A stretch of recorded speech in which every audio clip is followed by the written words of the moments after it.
여러분 이 풋스틱이라는 게임이 있습니다. 이름은 그래도 아주 쉬운 거죠. 나뭇가지를 강물에 흘러보내서 목표 지점까지 빨리 가는 나뭇가지가 승리하는 게임인데 게임의 승리한 공식은 간단합니다. 빠른 물살을 타는 나뭇가지가 승리를 한다라는 거죠. 가다가 뭐 장애물을 만나거나 아니면 어디 뭐 흐름이 막힌 곳에 있으면요 결국 승리하지 못하는 거죠. 그걸 다 피해 가지고 빠른 물살로 가는 나무가지가 승리하는 아주 간단한 거지만요. 이 세계 최대 헤드헌팅사인 리드 그룹의 CEO인 제임스 리드가 이 풋스틱 게임을 통하여서 자신의 직업을 선택하는 것과 자신의 커리어를 관리하는 데 좋은 표본이다라고 그렇게 이야기를 했습니다. 그 말은 이 성장 업계에 일하면 더 적게 노력해도 더 좋은 이 커리어를 쌓을 수 있다라고 그렇게 이야기합니다. 그렇다고 여러분 하향 업계에 일한다고 해서 불리한 것이 아니다라는 거죠. 대표적인 하향 업계가 여러분 이 출판업 아닙니까? 그러나 그 출판업에서도 이 전자책은 여전히 성장하고 있다라는 거죠. 중요한 것은 성장 업계든 하향 업계든 자신의 재능과 기술을 성장시킬 흐름에 타는 것이 중요하다. 그 흐름에 내가 있는 것이 중요한 것이다라는 거죠. 거스를 수 없는 큰 물결 가운데 자신이 있으면 자신의 형편과 처지에 상관없이 계속 앞으로 나아갈 수 있다라는 겁니다. 그런 물결 가운데 내가 있는가 자신의 위치를 아는 것이 너무도 중요하다라는 것을 말합니다. 물론 내 능력과 재능을 키워야 되겠지만 그것을 향상시킬 수 있는 그 흐름 가운데 내가 있는가 그것이 지금 이 시대를 살아가는 데 있어서는 더 중요하다라고 그렇게 이야기합니다. 여러분 오늘 우리의 인생도 마찬가지지 않습니까? 하나님이 내 삶의 주관자이시고 하나님께서 이 세상을 이끌어 가신다라고 인정하는 사람이라면 하나님이 일하시는 흐름을 타는 것이 중요하다는 거예요. 하나님이 이끌어 가시는 방향에 내가 있으면 우리는 힘을 빼고 있어도 그 물결에 의해서 그냥 흘러가게 되더라라는 거죠. 순풍의 돛달들이라는 표현이 있지 않습니까? 여러분 순풍에 돛까지 달았으니 여러분 그 배가 얼마나 빠르겠습니까? 근데 중요한 것은 뭡니까? 순풍의 방향의 돛을 같이 방향을 일치시켜야만 그게 효과가 있는 것이지 바람에 역행할 때 아무리 돛이 있다라고 해도 여러분 가지 못하지 않습니까? 그것이 바로 하나님 앞에 순종이다라는 거죠. 반면에 하나님의 뜻에 반대 방향에 있다면 아무리 인간적인 안간힘을 써도 그냥 힘만 쓸 뿐이지 제자리에 있을 수밖에 없는 것이 인생이다라는 거죠. 여러분이 지금 어느 곳에서 일하는지 무슨 일을 하는지 어떤 직책을 맡고 있는지 그것이 중요한 것이 아닙니다.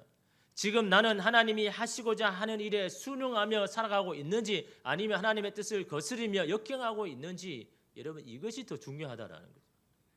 예전에 청년들과 함께 이 강원도에 급류타기를 하러 간 적이 있습니다. 여러 명이 조를 나누어 가지고 이 큰 고무보트를 이고 이 강가까지 가지 않습니까? 이 상류에서 대부분 이렇게 출발하죠. 물살이 이렇게 세니까. 그 상류에 가면요, 이 하천이 좁으니까 물살이 굉장히 빠르죠. 그리고 곳곳에 바위가 있습니다.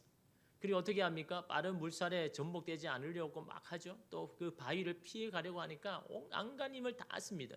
있는 힘을 다 소비하고 이제 이 하류로 내려오면 어떻게 합니까? 이제 하천이 넓어지니까 물살도 느려지고 이 장애물이 없습니다. 그때 이제 이 고무보트를 버리고 그냥 구명조끼만 이제 착용하고 그냥 떠내려 가려고 이야기하는 거예요. 근데 저는요 아직도 그때 그 기분이 그립습니다.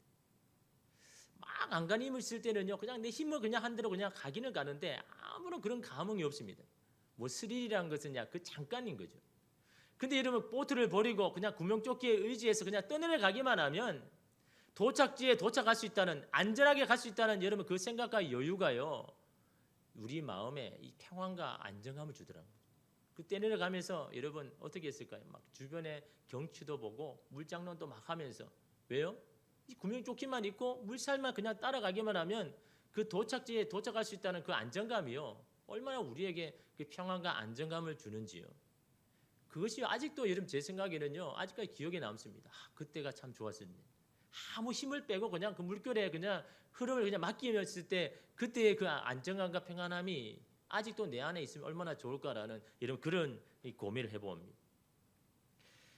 우리의 고민이 하나님의 뜻을 거스르는 삶을 살 것인지 하나님의 뜻에 순응하면서 힘을 빼며 살 것인지가 여러분 우리가 고민해야 할 것 아닙니까? 가정을 허락하신 하나님께서 우리의 가정에 무엇을 원하시는지, 내가 일하고 있는 직장에 보내신 하나님이 나로 하여금 어떻게 하기를 원하시는지 그 뜻을 알기에 힘쓰는 것이 바로 우리가 해야 할 일이 아닙니까? 여러분 오늘 말씀의 안디옥은요, 안디옥이라는 곳에 이런 한 사건이 일어나죠. 여러분 이 안디옥이라는 도시는요 주전 300년경에 형성이 된 도시입니다. 이 알렉산더 대제 밑에 있는 장군들 중에 한 사람인 이 셀레우쿠스 니카도르라는 이 사람에 의해서 이 안디옥 도시가 이러면 형성이 됐는데요. 특별히 그는 자신의 아버지인 안티오쿠스의 이름을 따서 안디옥이라는 이름을 이렇게 지은 겁니다.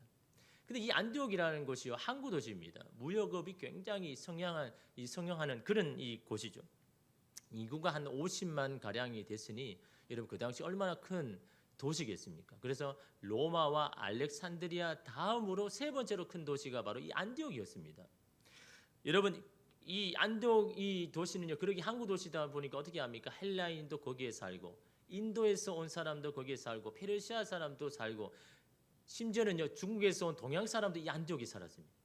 다민족이 사는 다인종이 사는 국제적인 도시인데 여러분 이처럼 다인종이 사는 곳에는 무엇이 발달합니까? 당연히 무역 이런 건 당연히 발달하지만요 종교가 발달합니다. 왜냐하면 자신의 고향에서 나라에 살던 그 종교를 다 가져오거든요. 가져와서는요 다 거기에 자기 종교 나름대로 이렇게 살아가는 겁니다. 그러니까 여러분 그곳에는요 다양한 종교들을 이렇게 접할 수가 있습니다. 여러분 종교가 다양하게 접할 수 있으면 어떻습니까? 포교하기가 어렵습니다. 다 종교를 한 사람들을 보지 않습니까? 이 종교를 가진 사람이 어떻게 살아가는지, 저 종교를 가진 사람이 어떻게 살아가는지 다 비교가 되기 때문에 여러분 이게요, 이 포교하기가 쉽지 않습니다. 만약 여러분 선택지가 한 두 군데라면요, 쉽잖아요. 뭐 이거 아니면 이걸 선택해야 되니까 뭐 종교를 가지는 것도 쉽지만 워낙 많은 종교가 있다 보니까 이 선택하기 어렵다라는 거죠. 이게 바로 이 안디옥 이 교회, 이 안디옥에 있는 이 지역의 특성입니다. 예전에 제가 그 청년들과 함께 이 말레이시아 페낭에 이 비전 트립을 갔습니다. 거기에 이 페낭이라는 도시는요 오래전 이 항구 도시 이름을 떨친 곳입니다. 이 동서양의 길목이 있어가지고 많은 상인들이 오고 가는 겁니다. 그래서 거기 페낭이라는 도시에 가보면요 아직도 그 400년 전에 지었던 이 건물들이 있습니다. 대부분이 뭡니까? 숙박 시설이거든요. 다 상인들을 이렇게 잠재우려고 숙박한 그 시설이 아직도 그 집이 있어서 이 사람들을 받아들입니다. 저희도 하루 정도 거기에서 이렇게 잔 적이 있는데요. 이 페낭이라는 도시의 특징이 뭡니까? 다인종이 있다 보니까 사원들이 다 각각입니다. 한 번에 다 이 종교 사원을 볼 수 있습니다. 불교 사원도 있고 힌두교 사원도 있고 이슬람 사원도 있고 이 천주교 성당도 있고 개신교도 있고 뭐 다양한 이 것을 한 번에 다 볼 수 있는 너무나 좋은, 그래서 여러분 여행을 가더라도요 의미를 두고 가야 되는 겁니다. 그 지역의 사회나 문화나 종교나 역사에 대해서 여러분 알 때 그 여행이요 참으로 유익이 되는 겁니다. 뭐 학생이나 청년들은 여러분 뭐 당연하지 하고요. 여러분 젊은 사람도 마찬가지입니다. 여러분 왜 우리가 우리 삶에 자꾸 이렇게 갇혀서 이렇게 사고가 좁아지냐 하니까요 경험이 적으니까. 다양한 경험을 하면요 그런 다양한 관점에서 보는데 그냥 한 곳만 있으니까 이러면 그렇게 생각하지 못하는 거죠. 그래서 여러분 저희 교회도 선교를 지금까지 잘 해왔지만 이 비전 트립도 계속 해오는 이유가 그건 겁니다. 선교도 중요하지만요 그 선교지를 방문해 가지고 그 나라의 지역이나 아니면 역사나 문화나 종교를 아는 게 이런 그렇게 중요합니다. 지금 코로나로 저희가 뭐 선교지나 비전 트립을 하지 못하고 있지만요 이 코로나가 아마 종결되면 또 이런 선교나 아니면 비전 트립을 이렇게 준비할 겁니다. 여러분 자녀들이요 많이 가서 봐야 되는 겁니다. 그래야 여러분 이 비전이 또 여러분 넓혀지는 거 아닙니까? 이처럼 이 페낭이라는 도시도 다양한 이 종교들을 볼 수 있는데 이 안디옥도 마찬가지입니다. 다양한 사원들이 여러분 거기에 다 있는 겁니다. 그게 여러분 좀 전에 말한 것처럼 포기에 어려움이 있지만 또한 여러분 어떻습니까? 너무나 좋은 기회입니다. 다양한 민족에게 다양한 나라에게 여기서 여러분 기독교를 전하게 되면 어떻습니까? 그 사람들이 거기에만 있겠습니까? 또 자기 나라에 돌아가게 되면 그 종교를 가지고 기독교를 가지고 또 가지 않습니까? 그래서 여러분 이 안디옥 교회가요 이방 선교의 전초 기지였습니다. 바울이 여러분 이방에 선교하기 전에 먼저 세워진 교회가 이 안디옥 교회 아닙니까? 이 안디옥 교회를 통하여서 여러분 기독교가요 전 세계에 여러분 퍼져 나갔다라는 거죠. 근데 여러분 중요한 것은 이 안디옥 교회의 이 중요한 교회가 누구를 통해서 세워졌느냐가 오늘 말씀의 핵심인 겁니다. 하나님께서 누구를 통해서 이렇게 중요한 세계 선교에 정말 지대한 이 영향을 끼칠 수 있는 이 안디옥 교회를 누가 왜 손에 의해서 세워졌는가, 그걸 오늘 본문이 이런 말씀하고 있습니다. 여러분, 이 안디옥에서 비로소 그리스도인이라는 이름이 여러분 이렇게 나왔지 않습니까? 여러분 19절에 보십시오. 그때에 스데반의 일로 일어난 환란으로 말미암아 흩어진 자들이 베니게와 구브로와 안디옥까지 이르러 유다인에게만 말씀을 전하는데 라고 이야기합니다. 여러분, 이 그때라는 게 언제입니까? 스데반 집사가 예루살렘에서 순교를 당한 후에 거기에 큰 박해가 일어나서 예수 그리스도의 제자 외에는 모든 믿는 자들이 예루살렘 밖에서 살아가게 되는 그때를 말하고 있는 겁니다. 여러분 한번 보십시오. 이제 예수님을 믿겠다고 다 돌아왔지 않습니까? 그런데 그 믿고 되자마자 이런 큰 이 시련과 박해를 오니까 어떤 마음이 들겠습니까? 왜 이제 주님을 따르겠다고 했는데 왜 이렇게 큰 시련을 주십니까? 라고 그런 마음이 안 들었겠습니까? 하나님께서 그렇게 하신 것에는요, 분명한 하나님의 뜻이 있는 겁니다. 먼저 여러분, 예루살렘에 어떻게 하셨습니까? 하나님이 제자들을 바꿔놓잖아요. 성령을 주셔서 성령으로 충만한 제자들이 되게 하지 않습니까? 그 제자들을 통해서 여러분 이 예루살렘에 큰 부흥을 일으켰잖아요. 주께 믿는 자들이 얼마나 많아졌습니까? 왜 이 큰 부흥을 주셨습니까? 다 이유가 있는 겁니다. 그냥 여러분 뭐 큰 교회를 세웠으니까 기쁘니까 뭐 성공 그러게 여러분 취하라고요? 아니죠. 많은 자들이 주께 돌아오게 아닌 것은요, 바로 이 이방 선교를 헌신할 자들을 여러분 준비하심이 아닙니까? 그 준비하신 가운데 여러분 있었는데 때가 되자 박해를 통해서 그들의 의지와 상관없이 이제는 이 예루살렘 외에 나가서 여러분 이렇게 복음을 전하게 하셨다라는 거죠. 그러면 그들에게 주신 환란은요, 하나님의 뜻을 이루기 위한 여러분 그런 뜻이 있다라는 것을 여러분 우리가 기억해야 되는 거예요. 여러분 우리도 마찬가지입니다. 우리 가운데 오는 시련을 생각할 때 하나님의 어떤 뜻이 있는가, 여러분 그걸 생각하셔야 되는 겁니다. 시련 중에도 하나님의 뜻 안에 있으면 괜찮은 겁니다. 어려움에 처해도 주님을 피난처 삼으며 주님 안에 거하면서 묵묵히 살아가면 다시 좋은 날이 반드시 오게 되는 겁니다. 그러므로 여러분 우리도 시련을 당할 때 하나님 앞에 여쭈어 봐야죠. 하나님, 이런 사건을 통해서 하나님의 뜻이 도대체 무엇입니까? 나라와 하여금 무엇을 하기를 원하십니까? 그런 여러분 기도를 해야 되지 않습니까? 정말 내 인생에 중요한 것을 앞두고 있다면 작정을 해서라도 여러분 기도해야죠. 모든 것이 하나님의 손에 있다고 여러분 믿는다면요. R.C. 스프롤이요, 섭리라는 책에서 기독교인이면서도 하나님께 묻지 않는 자는 무신론자들과 똑같다라고 이야기해요. 충격적인 말이죠. 하나님을 믿어도 하나님께 묻지 않는 자들은 무신론자와 똑같다라고 이야기합니다. 여러분 무신론자들이 어떤 사람들입니까? 어떤 인생에 일어난 사건들을 우연히 일어났다고 이야기합니다. 왜 우연히 일어났다고 이야기합니까? 신의 개입을 배제하기 위해서. 어떤 신의 계획을 배제하기 위해서 그냥 일어난 사건은 그냥 우연히 일어난 것이다 라고 이렇게 여러분 이야기를 하는 겁니다. 여러분 이것은 참으로 비과학적인 발상 아닙니까? 원인이 있으면 결과가 있는 것이 여러분 일상적인 합리적인 여러분 생각 아닙니까? 어떤 일이 발생하면 분명히 거기에는 이유가 있다라는 것입니다. 우리 인생에 여러 가지 사건이 일어난 것은 우연이 아닙니다. 하나님의 섭리고 개입이고 계획하심이라는 거죠. 그럼에도 하나님께 묻지 않는 것은 하나님을 인정하지 않는 무신론자와 마찬가지다라는 거죠. 여러분 하나님의 믿는 많은 사람들 중에 한번 보십시오.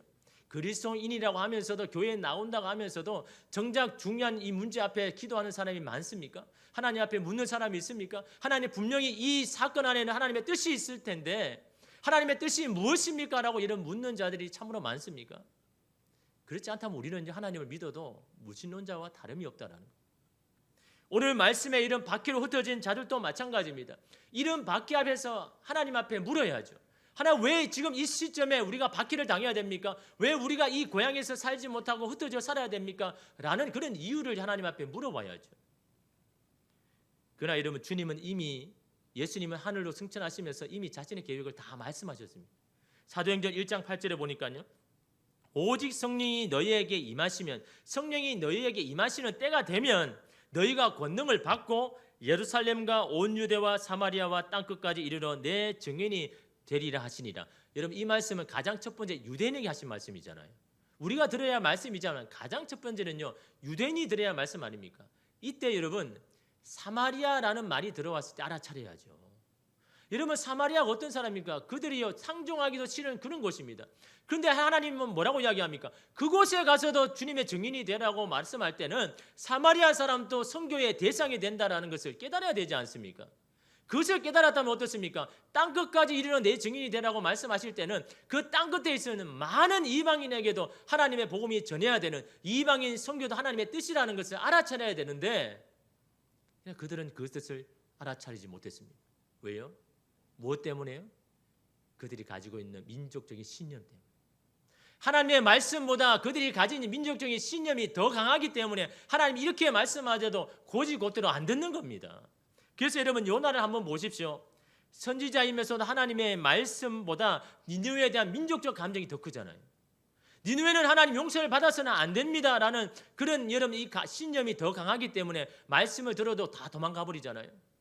여러분 팀 켈러는요 이런 요나를 향하여서 방탕한 선지자라고 이렇게 지칭합니다. 하나님 보시기에 하나님 말씀보다 자기의 신념을 더 앞세운 사람은 방탕한 사람이라고 말하고 있는 겁니다. 이런 방탕이라는 뜻이 뭡니까?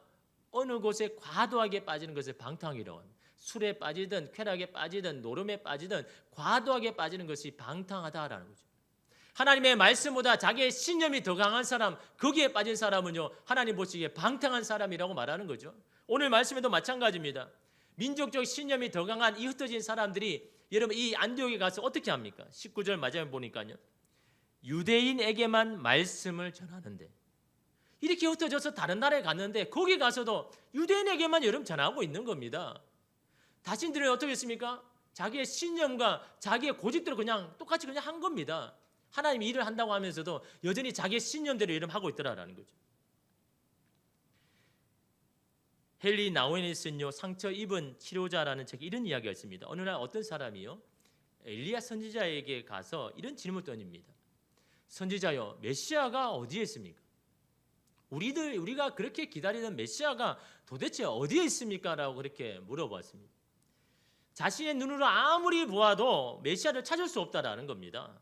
왜냐하면 그에게는 메시아에 대한 고정관념이 있으니까, 선입관이 있으니까.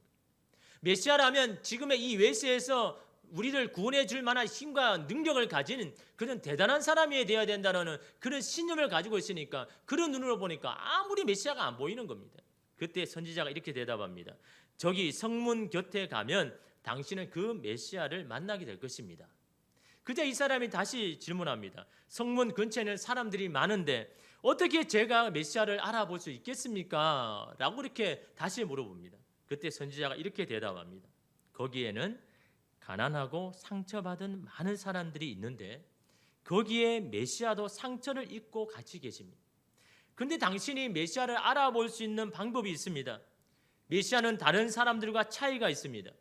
메시아 역시 가난한 모습이고 상처받은 모습이지만 자기가 입은 상처에도 불구하고 다른 사람들을 치료하기에 바쁜 사람이 있다면 그가 틀림없는 메시아입니다.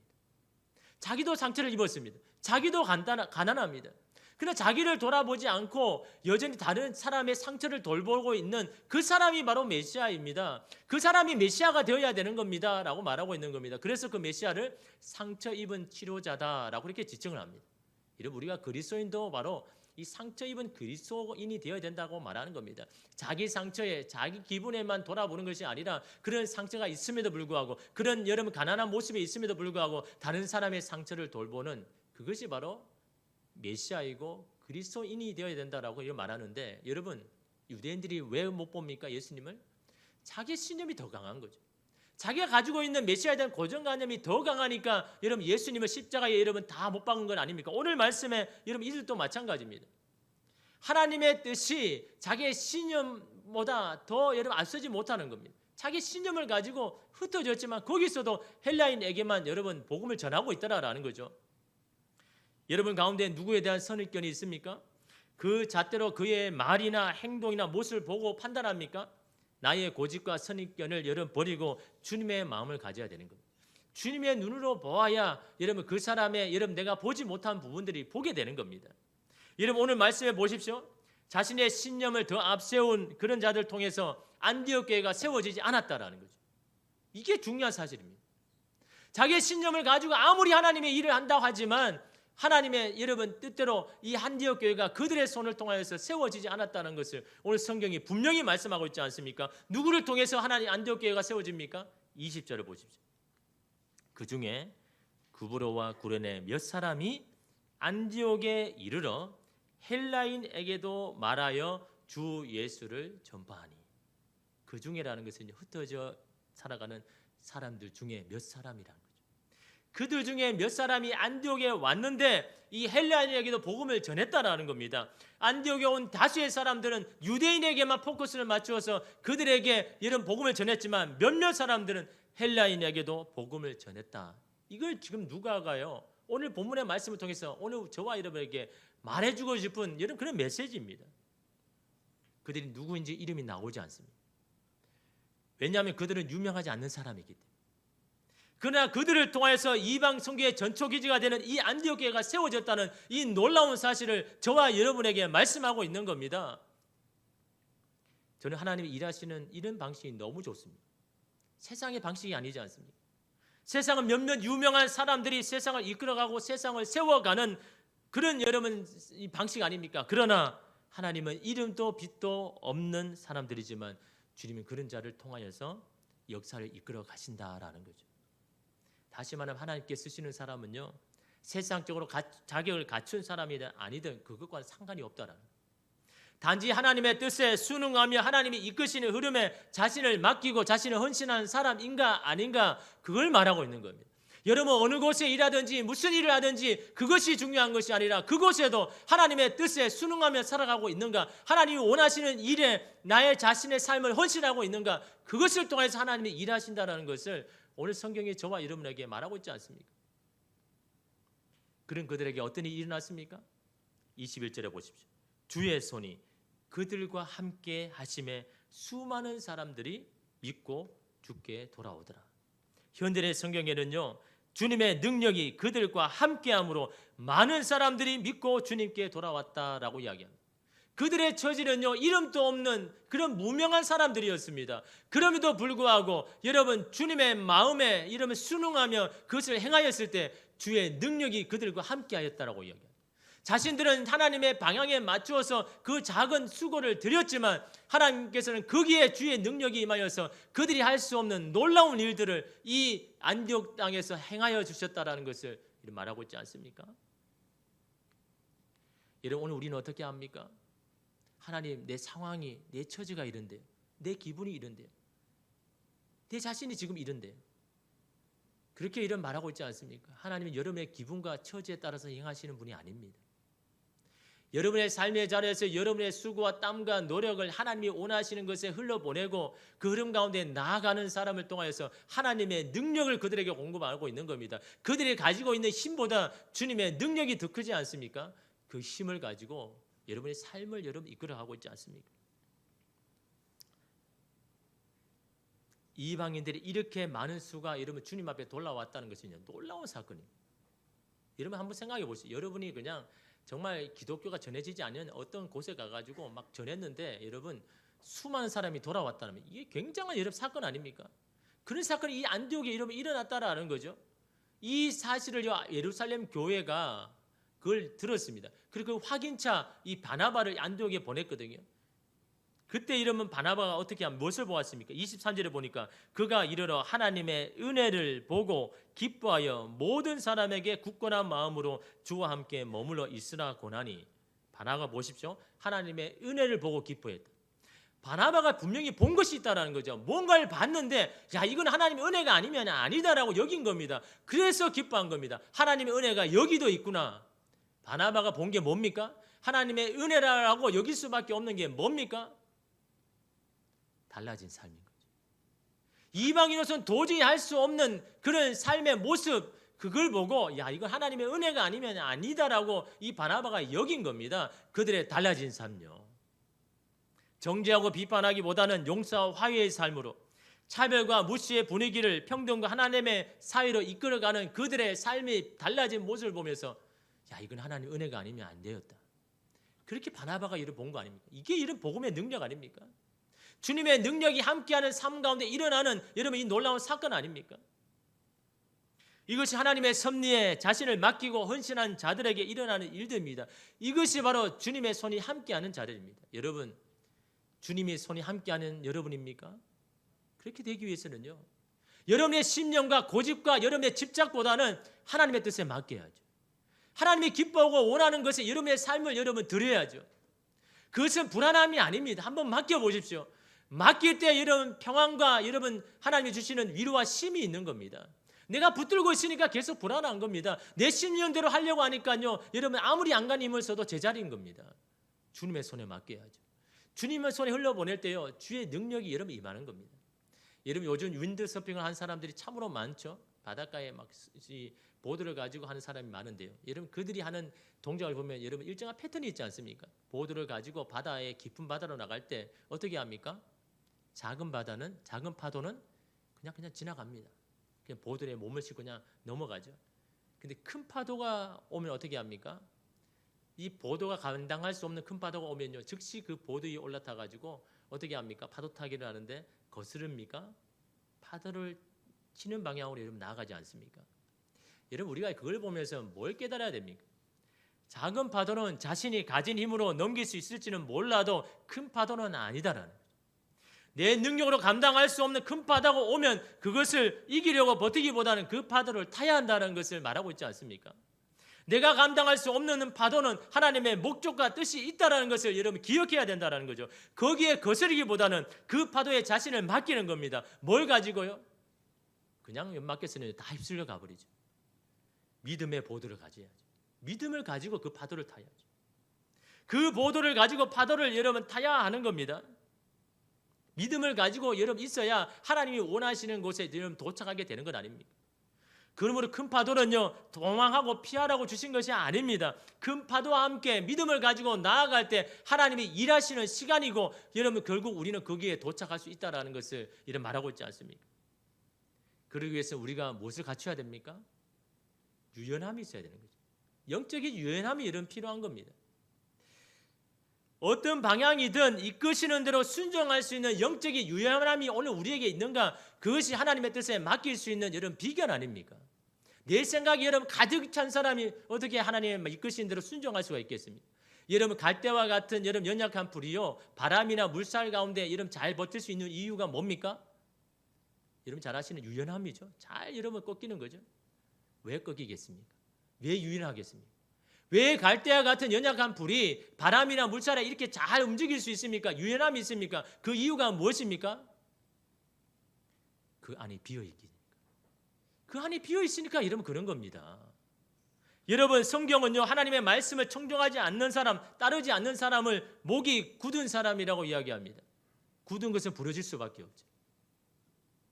하나님의 말씀을 들으면서 내 안에 있는 것들을 비우고 성령의 바람에 모든 것을 맡기는 그런 영적인 유연함이 있다면 우리가 어느 곳을 가든지 어떤 풍파를 여러분 만나든지 괜찮다라는 거죠. 이러면 신앙생활은 내 자신을 비우는 겁니다. 계속해서 비우는 겁니다. 왜 비워야 합니까? 비워야 주님의 생각과 뜻이 분명해지니까. 비워야 들리지 않던 주의 음성이 확성기까지 여러분 들리니까요. 반면에 하나님의 음성이 들리지 않고 주님의 뜻이 보이지 않는다면요, 그것은 바로 여러분 안에 채우고 있는 것이 많기 때문입니다. 채우고 있는 것이 있기 때문에 여러분 들리지 않는 거예요. 여러분의 안에 가득 채우고 있는 것이 무엇입니까? 여러분 안에 있는 고집입니까? 신념입니까? 세상의 지식입니까? 아니면 여러분이 가지고 있는 것들입니까? 하나님의 말씀보다 더 앞설 수 있는 것은 아무것도 없습니다. 여러분의 감정도 아닙니다. 여러분의 기분도 아닙니다. 여러분의 속상함도 아닙니다. 하나님이 원하시고 기뻐하시는 그 말씀보다 앞세울 수 있는 것은 아무것도 없다라는 거죠. 그런 감정과 기분을 뒤로하고 하나님이 원하시고 기뻐하시는 그 일에 여러분 순응할 때 하나님이 이끄시는 겁니다. 주의 손이 함께해서 여러분이 할 수 있는 것보다 더 많은 일들을 이루시는 분이 여러분 하나님 아닙니까? 그 하나님이 여러분의 인생을 이끌어 가시는 겁니다. 여러분의 인생에 주의 손에 있다 그러면요, 주님 앞에 맡겨야죠. 두려워도 여러분 주님 앞에 순종하며 나아가야죠. 그것은 여러분 두려움이 아닙니다. 맡길 때 평안함이 있습니다. 맡길 때 여유가 있습니다. 맡길 때 왜 내가 맡기지 않았을까? 왜 내가 계속 붙잡고 있었을까? 그것이요, 주님 앞에 이런 맡길 때 그때 깨닫게 이러면 되는 것 아닙니까? 오늘 말씀 보십시오. 이 안디옥 교회가 누구의 손에 의해서 이러면 세워졌습니까? 자기의 신념을 가지고 자기의 고집을 가지고 행한 사람을 통해서 하나님의 놀라운 이 안디옥이 세워졌습니까? 자기의 생각과 고집은 뒤로하고 하나님이 원하시고 기뻐하시는 일에 자기의 수고를 드리고 헌신할 때 그 몇몇 사람, 무명한 사람, 이름도 없는 그 사람을 통하여서 이 안디옥 교회가 세워졌다는 이 놀라운 역사적인 사건을 저와 여러분에게 말씀합니다. 하나님도 저와 여러분을 통해서 일하기를 원하십니다. 사용하기를 원하십니다. 근데 여러분, 우리는 그 주님 앞에 맡기고 있습니까? 여전히 내 인생의 배가 내가 주인이라고 여기면서 나를 붙들고 있습니까? 흘려보내십시오. 힘을 빼고 여러분 흘려보낼 때 주의 손이 임하는, 주의 능력이 임하는 그런 삶이 될 줄 믿습니다. 기도하겠습니다.